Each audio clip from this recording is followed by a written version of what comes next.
ఎక్కడ ఉంటావు?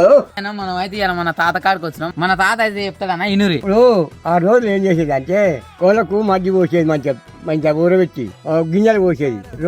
మన రోగం ఏడు ఉండేది ఇక. మరి అప్పుడు కోళ్ళు కూడా అప్పుడు చూసేది. ఇప్పుడు ఏం కోళ్ళు పారం కోళ్ళు ఇప్పుడు. అన్న మన తాతకైతే 70 ఏళ్ళు వచ్చినాయి కాబట్టి మన తాత ఆయన పని ఆయననే చేసుకుంటాడు. తాళ్ళు ఎత్తాడు.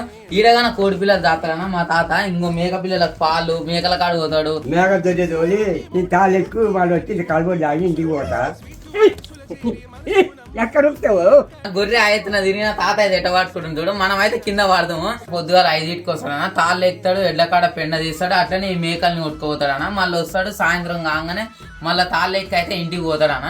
ఇప్పటి వాళ్ళు అయితే ఒక్క పని చేసేందుకే చేత కాదు కానీ అప్పటి వాళ్ళు ఇంటి పనులు చేసుకోవడానికి చాలా గ్రేట్ అన్న. ఇదన్న మన తాత గురించి అయితే ఫుల్ వీడియో అయితే యూట్యూబ్ లో పెడతామన్నా చూడు.